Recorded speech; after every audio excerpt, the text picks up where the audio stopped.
Tonight on Q2, a massive spring snowstorm strikes the region. It was a lot faster coming over than I think it's going to be getting home. Old Man Winter packing quite a punch this round. Heavy snow knocking out power, spelling trouble on the roadways and leaving many wondering how they'll get home. Plus, we'll take you inside the raw emotion as a standoff turns deadly in Billings. Maybe closer to 10 police officers with their lights on in all directions kind of surrounding that car. We'll hear from one man who witnessed the police chase all unfold. The MTN News starts right now.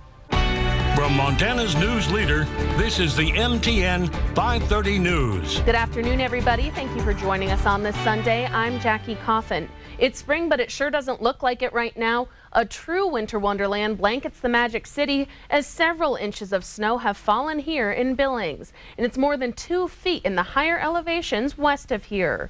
The travel conditions throughout the area, anything but smooth right now, as poor visibility wreaks havoc, causing several accidents, including this bad pileup on I-90 between Billings and Hardin. And in Carbon County, the heavy snow knocking out power for more than 100 residents today, especially in areas like Joliet and Roberts. The weather also leading to school being canceled tomorrow in Roberts. And this massive spring snowstorm couldn't have come at a worse time for the thousands attending this weekend's Montana Open Wrestling Tournament at Metro Park. That event features many wrestlers and families from not only across Montana, but several different states. And now many of those same people have treacherous travel conditions in front of them as they look to leave Billings. Charlie Kleps has that story.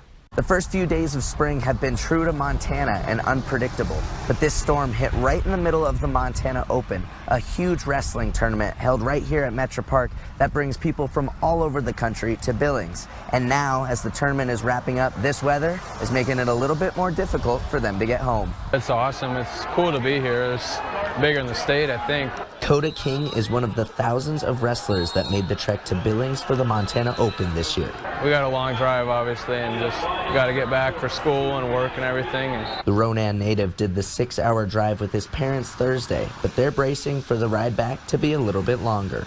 I think we're looking at probably 8 to 10 hours to get home today. Coda's mom, Jennifer, says traveling far in harsh conditions is just part of the sport and that the tournament makes it worth it. When you wrestle, you take those chances, and we would drive across the state of Montana to come to the Montana Open. And the Kings aren't the only ones that have some serious traveling to do before returning home. This year we had the most attendance from out of state. We had 16 different states attend. While many came from out of state, tournament director Jason Weirs lives in Bozeman, and he knows just how unpredictable Montana's weather can be. You roll with the punches in Montana. You know, the old adage is if you don't like the weather, wait 15 minutes, and that kind of seemed to play true here this weekend. Weirs says there's a lot of responsibilities when hosting a tournament of this magnitude, and that includes preparing for the weather by getting people on the road at a reasonable hour. There's been some changes in the weather forecast the last week that have created some concern and a buzz in the arena. We're excited to be able to get people out the door and on their way home at a timely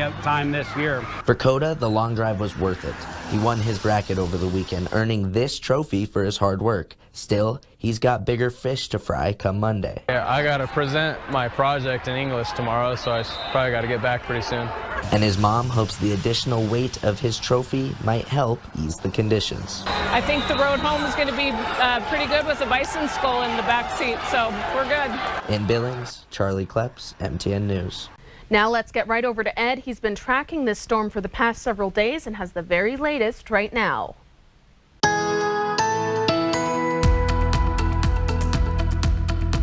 Well, this picture with the Stockman Bank weather cam pretty much sums up the day. This is how it looked most of the day. Started off a little break in the snow for the Billings area. Visibility's been down, and we've seen additional snowfall throughout the day. And right now at 26 degrees, just a little bit of a breeze. The northeast wind is making visibility just a little bit tougher regionally. Let's take a look at our satellite picture or radar pictures across the state. You can see a little bit showing up into central and western Montana, much drier in northeastern and eastern Montana around Billings.